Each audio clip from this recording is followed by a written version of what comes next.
En Perú, el Congreso ha destituido una vez más al presidente.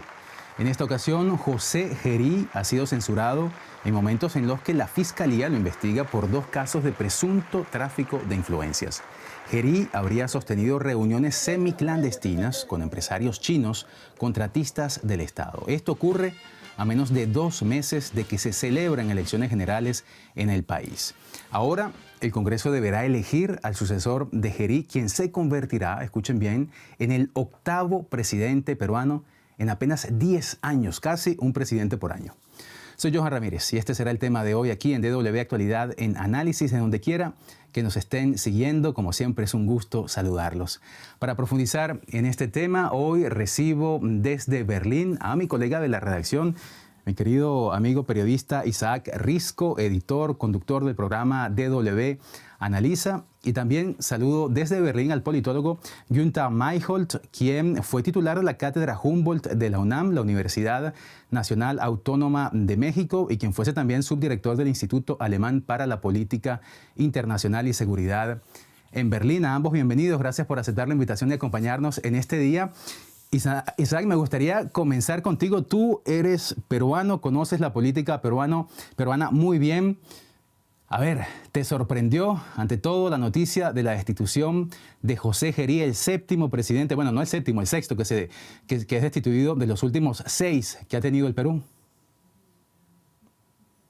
Muchos saludos a ambos, gracias por la invitación también. Conozco la política de Perú, pero a veces me cuesta un poco seguirla. Esto lo digo porque, para responder a tu pregunta, en efecto no me ha sorprendido la destitución. No solo por la persona de Gerí, que creo que sí, en efecto, es una persona que no estaba capacitada, que tenía muchos cuestionamientos para ejercer el cargo, que eso quizá podamos, a eso vamos a volver en algún momento, pero no me sorprende sobre todo por la crisis de gobernabilidad en la que está sumido Perú desde hace varios años. Perú tiene un sistema presidencialista en el que no está prevista la destitución del presidente, salvo casos muy excepcionales como es ese de la vacancia por incapacidad moral permanente, ¿no? Que una categoría también un poco gaseosa. Pero bueno, esos datos que tú dabas, vamos a tener el 8º presidente en 10 años, eso ya demuestra un poco el grado de inestabilidad y de crisis política en Perú. Yo creo que esto era previsible y agrava aún más la crisis política, si cabe, en la que está sumido el país. Creo que casi ya hasta un grado de ingobernabilidad bastante acelerado, bastante avanzado. Pues creo que no eres el único, Isaac, al que le cuesta seguir la actualidad política peruana, porque esas idas y venidas, esas subidas y bajadas son tan vertiginosas que a veces es difícil entender, sobre todo, las decisiones que se están tomando. Señor Mayholt, le hago la misma pregunta. ¿Le sorprendió la votación de ayer en el Congreso? En principio no, porque ya conocemos lo que yo llamo la enfermedad peruana, ¿no? Es esa particularidad que el deterioro democrático no proviene de un caudillo o líder populista, sino de una coalición parlamentaria fragmentada que ha erosionado el equilibrio de poderes y capturando instituciones clave. Y en ese sentido, la desarticulación del sistema de partidos y el decaimiento de la estructura, de la calidad de los mismos políticos siempre repercute de nuevo en estas crisis continuas que hemos visto, de que los presidentes son tolerados por cierto tiempo cuando son de acuerdo a las coaliciones en el Parlamento, pero en el momento que haya otra configuración se cambia al presidente y se deja al país realmente sin liderazgo, sin capacidad de resolver los problemas candentes. Pues, señor Mayholt, Isaac habla de la enfermedad peruana y ya mencionamos antes las razones por las que el paciente llegó a este nuevo episodio de enfermedad, las razones por las que Gerí fue destituido, pero amplíanos tú, por favor, Isaac, este asunto, ¿cómo llegamos a esta coyuntura política actual?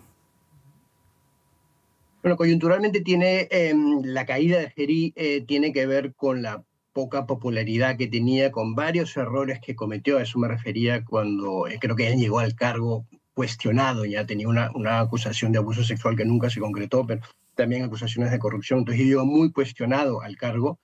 En estos meses su popularidad nunca llegó a despegar, en realidad se benefició de la bajísima popularidad de su predecesora, de Dina Boluarte, y pudo establecerse en el cargo gracias a cierto carisma, cierta agilidad que mostraba también, incluso gracias, esa es mi lectura, casi a los programas humorísticos, a ciertas parodias que se hacían de su figura y que le quitaron un poco de primera fila, pero su manejo del cargo ha sido muy torpe. Puntualmente se le ha acusado ahora de haberse reunido de forma clandestina o semiclandestina con empresarios para posiblemente beneficiarlos, tráfico de influencias, también contrataciones irregulares, ¿no?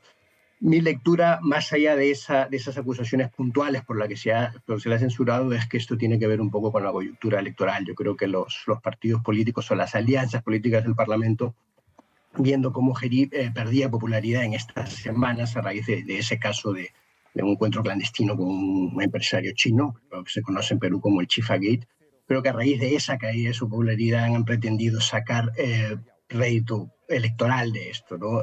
Deshacerse de él y ganar popularidad con ese pretendido anuncio de que están combatiendo la corrupción y están sacando del poder a un presidente impopular y no capaz de ejercer el cargo.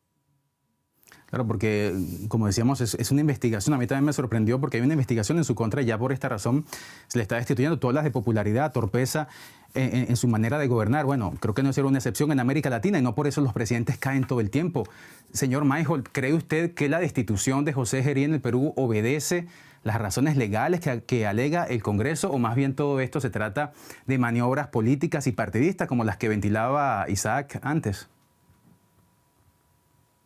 Por cierto, podemos decir que no fue muy oportuno el actuar de él con estas reuniones secretas y escondidas sin dejar la transparencia que necesita su cargo.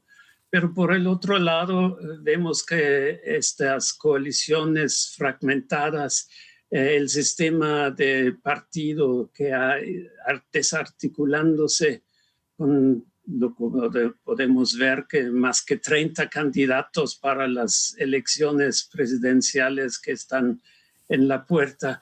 Todo esto deja una clara imagen que el liderazgo político del país está realmente no tomando con la seriedad la responsabilidad que tienen entre los diferentes poderes y dejando cualquier persona que vaya a poder alcanzar las mayorías necesarias en la misma situación, que estará expuesto a una nueva vacancia que podría darse porque no habrá, hasta donde uno puede ver, mayorías claras en el Parlamento y las coaliciones siempre van a ir moviéndose de acuerdo a intereses cortoplacistas. En ese sentido, es una enfermedad que, aunque haya un nuevo voto, parece que nos va a acompañar también en el futuro. Y la lectura que usted hace resulta reveladora del estado, para volver a tomar la metáfora del enfermo, porque apenas ayer fue destituido el presidente y usted está hablando de la próxima vacancia. Es decir, esto se ha vuelto rutinario en el Perú. Y ha mencionado las elecciones presidenciales que tendrán lugar en abril, pero yo quisiera que antes habláramos de lo pragmático, Isaac, de lo puntual en este momento, que creo que es lo que le interesa también a muchos peruanos en el día a día. ¿Quién está gobernando actualmente en el Perú? Pues yo creo que también es una cosa que no tienen ni siquiera los propios constitucionalistas o las personas los expertos en derecho constitucional en Perú. Creo que formalmente hay un vacío de poder, porque el escenario previsto en caso de que el presidente no esté en condiciones de ejercer el cargo por una institución es que el vicepresidente asume el cargo. En caso de que el presidente no pueda, el presidente del Parlamento. Y ahora estamos en esa tercera instancia. El presidente del Parlamento ha sido destituido. Formalmente, el Congreso peruano va a elegir hoy miércoles a un nuevo presidente de la mesa directiva, que es el que tendrá que asumir ese cargo de forma interina. Estamos en esas horas de vacío de poder. Algunos dicen que en realidad el encargado de la mesa directiva, uno de los políticos, Fernando Raspigossi, es el que está a cargo, pero a efectos prácticos creo que hay un vacío de poder hasta que hoy se produzca la elección de un nuevo presidente o presidenta, porque entiendo que hay una candidata de la mesa directiva del Congreso que sería la persona a cargo de asumir la presidencia, la jefatura de gobierno. Efectivamente, y leía yo también que esa candidata tendría algunas posibilidades de llegar a esa presidencia interina. Señor Mayholt, usted hablaba antes de la próxima vacancia. ¿Realmente cree que el presidente que normalmente será nombrado, designado hoy por el Congreso, no podrá terminar? Porque estamos hablando de que las elecciones son en abril, si no me equivoco, el 12 de abril. Es decir, estamos apenas 2 meses de las elecciones, menos de 2 meses. ¿No cree que el nuevo presidente que elija hoy el Congreso pueda llegar a ese plazo? Dependerá de las coaliciones que lo han llevado y si él puede mantener, digamos, esa coalición como vigente. Y esto es la gran duda, porque todos los acuerdos que se arreglan ahí debajo de la mesa no permiten realmente asumir que se mantengan, y esto es el principio que nos va a acompañar hasta las elecciones y puede ser hasta después de las elecciones, porque no se visualizan mayorías estables. En ese sentido, el interinato es casi la nueva normalidad en el caso peruano, y se necesitarían cambios profundos constitucionales para evitar que este ejercicio vaya a ser de carácter permanente. Pues la inestabilidad política parece ser entonces esa nueva realidad en el Perú. Y yo te confieso, Isaac, le confieso, señor Mayholt, que yo no veo realmente cómo el Perú pueda salir de esta crisis permanente en la que está metido desde el año 2018, cuando comenzó esta hilera de destituciones. Y vamos a hacer las cuentas que me parece muy interesante. En el 2018, Pedro Pablo Kuczynski fue destituido luego de 2 años apenas en el gobierno. Luego vino Martín Vizcarra, duró 2 años. Luego Manuel Merino, que duró apenas 5 días, estaba yo en Lima cubriendo esa crisis. Francisco Sagasti duró 7 meses, que no lo destituyeron, terminó su periodo y le entregó el gobierno a Pedro Castillo, que apenas duró 1 año y medio en el poder. Vino Dina Boluarte y duró, 3 años. Parece un gobierno largo, esto para los estándares del Perú. Y ahora José Gerí en apenas 4 meses deja el poder. Isaac, ¿hay una posibilidad de que Perú salga de este círculo vicioso, de esta lucha perenne entre el legislativo y el ejecutivo? Yo también soy un poco escéptico, en todo caso pesimista. Comparto un poco lo que decía el señor Mayholt. Yo creo que la crisis peruana viene de muy atrás, una crisis del sistema político y en la que no hay una salida fácil. A ver, la salida ideal sería que los peruanos elijan en abril a un presidente con un aparato partidario, un aparato político detrás que pueda impulsar las reformas necesarias. Ese presidente necesitaría tener una mayoría parlamentaria clara para poder impulsar esas reformas claras. Tendría que haber una voluntad política en todos estos grupos parlamentarios que apoyen al presidente si no tiene la mayoría propia, y también esa voluntad en el propio Ejecutivo. Ese sería el escenario ideal, que lo considero muy difícil, porque creo que la política peruana está desde hace muchos años, no solo desde ahora, tampoco desde 2017, tomada por grupos de interés. Los partidos políticos, creo que el señor Mayholt ya abordó un poco de eso, del deterioro de los partidos políticos. Se quebraron a raíz de la crisis de los años 90, esos años en que el Perú estuvo no solo política, sino también económicamente al borde de convertirse en un estado fallido casi, ¿no? En la época del terrorismo. Ahí, con la elección de Fujimori en el año 90, se quebraron los partidos políticos. Entonces, Perú no tiene en realidad partidos políticos en el sentido tradicional que conocemos de democracias más estables, ¿no? Tiene alianzas electorales que se conforman en cada ciclo político. Creo que esas alianzas, esos grupos políticos que se reparten el poder, están conformados por grupos de interés, en el mejor de los casos, grupos de interés legítimos, en muchos casos peores, por grupos de interés cercanos a la minería ilegal, a la tala ilegal, a las universidades, estas de bajo costo.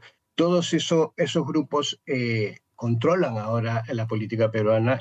Lo que menos está representado en el Parlamento peruano y en los alianzas electorales que participan, que compiten por el poder, es la voluntad o los intereses del público, ¿no? Entonces, por eso soy bastante escéptico de que en estas elecciones vaya a haber una solución a eso, ¿no? Ya el mismo panorama preelectoral, las propias encuestas demuestran un poco esa fragmentación entre distintos candidatos sin partidos políticos claros detrás, sin programas claros detrás. Y entonces, lamentablemente, creo que un escenario bastante factible sea que se repita un poco lo que ocurrió en la elección de 2021 con Pedro Castillo, ¿no? Que se elija al candidato que gane con un margen mínimo. Pedro Castillo, si no me equivoco, no tuvo más del 15% de los apoyos en la primera vuelta, ¿no? Y llegó al poder con una alianza política que no tenía realmente un plan político claro para gobernar y que no tenía, por supuesto, mayoría parlamentaria. Creo que lo más factible, lamentablemente, es que se repita ese escenario. Sí, y efectivamente fue una gran sorpresa que ganara Pedro Castillo en esa segunda vuelta. Creo que nos encontramos en Lima aquella vez, Isaac, cubriendo esas elecciones presidenciales también. Señor Mayholt, las consecuencias, hablemos de las consecuencias políticas, económicas, sociales que tendrá en lo inmediato este nuevo capítulo de la crisis peruana. Por lo pronto hay que preocuparse de alguna manera, porque detrás de estas alianzas políticas a las cuales nos referimos en los minutos anteriores, hay que ver que hay una estrategia de la élite política del país por capturar los otros poderes, sea la parte del Tribunal Electoral, del Tribunal Constitucional. Vamos a ver cómo va a funcionar lo del nuevo Senado.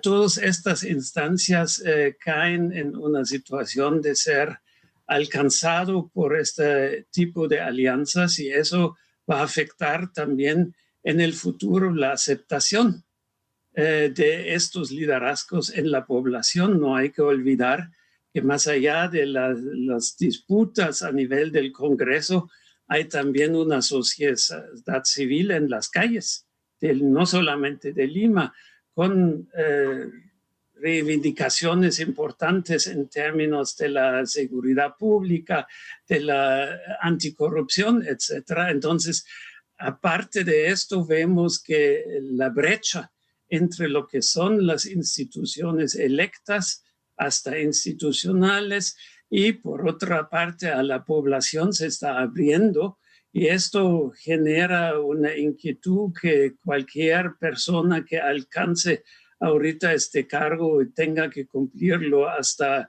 abril va a tener expuesto y tendrá que superar para que no haya, digamos, nuevas disputas en las calles con muertos y con mucha violencia. Y ya para terminar, Isaac, te pido que pongamos esto en la perspectiva entonces de lo más inmediato, las elecciones presidenciales que tendrán lugar en abril. ¿Ya hay nombres que podamos mencionar de quienes se podrían perfilar por allí para ganar las elecciones? Y pienso, Fujimori es un apellido que ha acompañado a la política peruana desde hace décadas. ¿Podría también estar nuevamente sobre la mesa del debate político en el Perú de cara a estos comicios presidenciales que tendremos en 2 meses?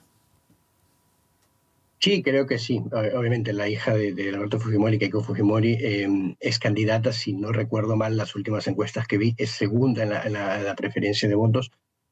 Dicho esto, con un porcentaje muy bajo, ¿no? Si no me equivoco, creo que es también el 8%, ¿no? El primero tampoco tiene mucho más, alrededor del 12, quizá un poco más, que es el exalcalde de Lima, Rafael López Aliaga, un empresario con un discurso bastante populista, ¿no? En todo caso también de la derecha populista, ¿no? En la que situaríamos también a Keiko Fujimori. Sí, obviamente Keiko Fujimori es una opción.